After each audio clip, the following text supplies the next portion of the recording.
Ok, eh, muy buenas con todos. En esta ocasión vamos a darles a presentar esta ISO, que es el análisis de riesgo e impacto de sismo, ¿no? Los integrantes son como se ve en pantalla. Siguiente. Ok, como objetivo básicamente es proporcionar recomendaciones y conceptos, diseño como medidas que se pueden tomar para mitigar, bueno, para mitigar en las construcciones o diseño de, de un centro de datos, ¿no? Donde se guarda información crucial de la empresa. Ok, como visión general asociada a la actividad sísmica se tiene los riesgos directos, que son el movimiento de tierra corta, de corto periodo y de largo periodo. De corto periodo, como suena, es de un corto periodo y este puede ser básicamente mitigado por gabinetes antisísmicos, ¿no? El siguiente es el largo periodo. Este es básicamente un poco alejado del epicentro, que dura entre 1 a 5 segundos, según el documento, y puede ser mitigado con estrategias y herramientas antisísmicas. El siguiente básicamente nos habla la liquefacción del suelo, que es que el suelo, como se ve en la imagen, esté de manera destruida y este básicamente pierde su estabilidad, ¿no? O sea, básicamente las casas, edificios u oficinas pueden hundirse. Siguiente. Ok, como riesgos indirectos, básicamente se tienen los fuegos o efluyentes tóxicos, ¿no? Por ejemplo, tienes tu oficina que está de manera antisísmica y no le ha pasado nada durante el sismo, pero tienes otra oficina al costado que está a punto de explotar, que esa explosión o puede básicamente generar fuego y dañar tus datos. Lo mismo sucede con la inundación y el acceso al transporte básicamente nos habla que tenemos tu empresa y el acceso como carreteras a esta están destruidas y entonces no puede haber un acceso de carros o personas o personal que necesite para funcionar la empresa, ¿no? También se tiene como que medidas de seguridad, es decir, que cada empresa implementa medidas de seguridad tanto físicas como a nivel software. Entonces, por ejemplo, si dañas parte de hardware, entonces ya no estarías cumpliendo con una medida de seguridad completa. La siguiente nos habla de los servicios públicos. Básicamente, para que una empresa funcione, que está todo ahora de manera en la nube informática, necesitas energía eléctrica. Entonces, eso trata que pueden estar parcialmente cortados los servicios de luz, también puede ser agua, alcantarillado o gas. La evaluación del riesgo sísmico. Básicamente aquí nos habla sobre la evaluación del riesgo y la escala sísmica en el enfoque general de la evaluación de riesgos. Aquí una medida importante a tomar es el AMS, es la aceleración máxima del suelo. ¿Cuál es crucial para evaluar un suelo, ¿no? O el sismo como tal. Siguiente. O cómo afecta el sismo. Aquí tenemos el movimiento del suelo. Aquí nos habla de que cada región en el mapa tiene, bueno, hay que tener como base, ¿no? Que cada región tiene su probabilidad de ocurrencia de un sismo en una ubicación específica. Entonces, el AMS que mencionamos anteriormente tiene sus rangos. Aquí se ven 3 rangos. El primer rango es el más leve, entonces donde casas normales suceden daños leves, estructuras antisísmicas no le sucede nada, espacios extensos no sucede nada y los servicios se cortan por un corto periodo de tiempo. En el siguiente rango básicamente es un poquito más leve y en el tercero es un poco más leve. Estos rangos son más extensos, llega hasta un punto 4 donde básicamente es el más grave, son daños muy severos. Siguiente. Ok, vamos a hablar de la estabilidad del suelo. En acá un término importante, bueno, lo importante a tener en cuenta es la liquefacción del suelo. La liquefacción básicamente es qué tan comprimidos están este, estos componentes del suelo que tienen, ¿no? ¿Qué tan comprimidos están, como se ve en la imagen? Uno está comprimido con fricción y la otra está separada y está con agua. Entonces, un sismo hace que las partículas se separen más y estas se vuelvan blandas, ¿no? Entonces, eso es liquefacción del suelo, hace que el suelo se vea como agua y entonces las estructuras se hunden. Abajo nos vemos una tabla de el IPL, que es el potencial de liquefacción. Básicamente, este potencial sirve para que una empresa donde ponga sus edificios, todas sus oficinas, tenga que tener un potencial, ¿no? Una medida de sus suelos, de cada sector de suelo. Esto es lo que mide, básicamente, de muy bajo a muy alto. Si es muy bajo, entonces necesariamente no tienes que estudiar tu suelo cuando sucede un sismo. Pero si estamos en extremadamente alto, que es el otro extremo, entonces tienes que estudiarlo detalladamente, porque cuando sucede un sismo, tu suelo se va a hundir y tu estructura también se va a hundir. Voy a dar paso a mi compañero para lo siguiente. Ok, tendremos lo que es la evaluación por pérdida máxima probable, que es el EPM. Esta es una otra técnica para indicar el nivel de sismo o el daño que va a causar. A diferencia de la MS y el IPL, estas no, estas ofrecen más una base técnica, en cambio el EPM es más como una fuente comercial de información.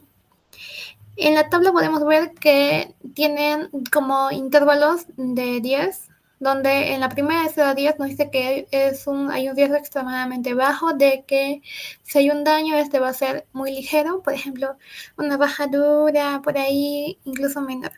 Luego tenemos también nivel bajo, medio y alto. Y a partir del alto nos indica que hay una alta probabilidad de grandes daños, y en del más de 60 nos indicaría que es muy probable que el edificio colapse.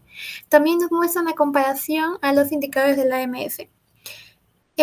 Ventajas y desventajas sobre esta medida. En lo primero tenemos que esta nos ofrece unos resultados numéricos, los cuales son mucho más fáciles de entender para nosotros. Y además este es un estándar global, por lo tanto es aplicado tanto aquí en América como por ejemplo en Europa o Asia, lo cual nos permite tener una fuente de información más amplia al momento de buscar aplicarla, y también una comparación más sencilla. En cambio, en desventajas tenemos de que para obtener esta medida hay diferentes formas de hacerlo, y estas no están unificadas. Por lo tanto, si no contamos con una buena fuente de información, podríamos errar en el procedimiento al momento de querer aplicarlo. En la parte 4 tenemos lo que es mitigación del riesgo de actividad sísmica, que es cómo podemos aminorar los daños. En la primera es riesgo directo, aumento físico, lo cual sería los riesgos causados directamente por un sismo. Tenemos mayormente, vamos a comenzar con lo que es la mitigación estructural, que es netamente para las estructuras de los edificios y tecnologías que podemos aplicar. Por ejemplo, nos muestran los amortiguadores pasivos, lo cual es la norma nos muestra que hay tres. Tenemos amortiguador de aceite, amortiguador de extrusión de plomo y amortiguador de acero.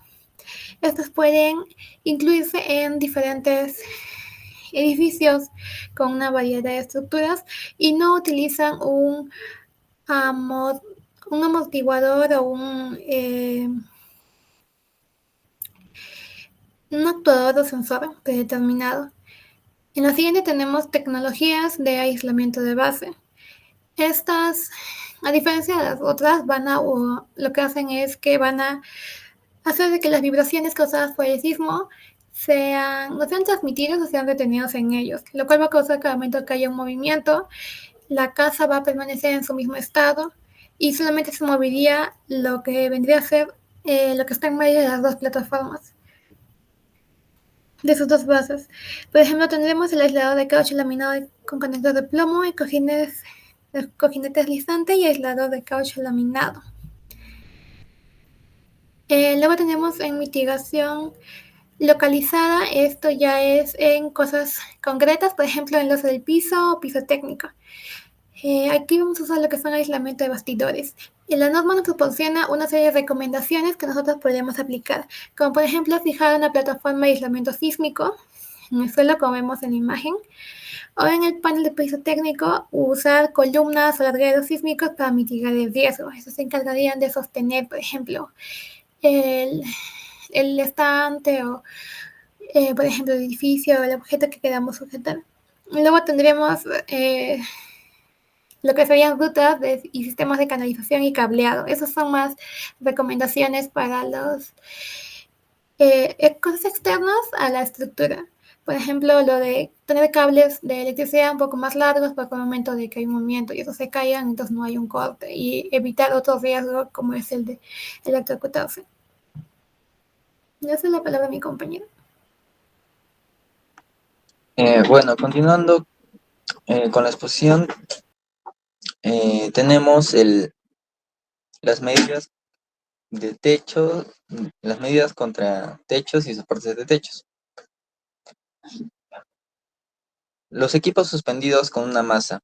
Estos deben ser instalados con soportes antisísmicos en diagonal, los cuales deben ser de acero. En cada plano vertical formado por los dos soportes de acero para la suspensión. Como se puede visualizar en la parte inferior, hay un ejemplo de cómo deben ser colocados dichos soportes antisísmicos. Ductos suspendidos y canalización de cables. Deben estar instalados con 6 barras antivibratorias sísmicas en la dirección del eje del conducto o sistema de canalización y en dirección perpendicular a él. Sistemas de iluminación en techos suspendidos. Conectar el equipo de iluminación a un miembro de suspensión del cielo raso utilizando 2 o más alambres anticaída o una barra en T y asegurar usando un accesorio que evite su liberación, el cual se inserta en una orejeta de la barra de T. Bueno, ahora tenemos los riesgos indirectos cuando se inicia un movimiento sísmico. Primeramente, hablaremos de incendios y gases tóxicos o dañinos. Para los incendios, la ISO ISTS 22237-6 especifica que los accidentes a tomar, las acciones a tomar ante un incendio en un centro de datos, se debe usar fijaciones antisísmicas para tuberías y boquillas y la aplicación de tomacorrientes eléctricos protegidos. Todo esto nos lo menciona en el ISO IS 22237-3 para la conexión de equipos críticos. En cuanto a los gases tóxicos o dañinos, se deben instalar contenedores para líquidos y gases tóxicos. Además, sistemas de tuberías para que los distribuyan para evitar derrames durante la actividad sísmica. La ubicación de los ambientes debe tener en cuenta el riesgo para el correcto funcionamiento de los ambientes adyacentes. Ahora hablaremos de una explosión. La ubicación de los ambientes debe tener en cuenta el riesgo, según como lo dice la ISO IS 22237-1 y -6. Para una inundación se debe especificar los requisitos a tomar en cuenta. Siguiente, por favor. Bueno, ahora tenemos las acciones a tomar con respecto a los servicios públicos. Primeramente, el gas. Las infraestructuras de tuberías e instalaciones de suministros resistentes a sismos. En cuanto al agua, se deben tener tanques de almacenamiento para consumo humano y para la infraestructura crítica como el control ambiental. Para el alcantarillado se debe tener un reservorio de aguas residuales por inestabilidad del suelo. Para la electricidad se debe contar con un suministro de respaldo proporcionado por generadores que requieran suministro continuo de combustible. Esto debido a que al momento de un movimiento sísmico se puede cortar la energía y continuamos con acceso. Se debe contar con múltiples rutas de acceso para el personal, los servicios de emergencia y la entrega de bienes y servicios. Transporte. Establecer un plan de operación con el personal limitado y recursos durante un tiempo definido, incluyendo reservas de alimento, agua, alojamiento. Además, se recomienda capacitar al personal en métodos alternativos de acceso al centro. Y como punto final tenemos la planificación y recuperación ante un desastre. Siguiente, por favor. Se debe realizar una evaluación del impacto al negocio para identificar los servicios y operaciones críticos, haciendo referencia al ISO TS 22317. Esto dado que al momento de enfrentar un movimiento sísmico, se deben realizar diferentes pruebas para llegar a un diagnóstico de cómo quedó la infraestructura del negocio. Estos resultados de la evaluación permitirá la creación de un plan de continuidad de negocio y un plan de recuperación de desastres. Como parte de la creación del plan, se debería implementar varios sistemas para abordar posibles eventos sísmicos, los cuales incluyen procedimientos de respuesta de emergencias, procedimientos de respuesta de desastres, planes de continuidad del negocio y planificación de recursos del personal. Sí, siento, por favor. Y finalmente tenemos las referencias, la cual es el ISO IS 22237. Gracias.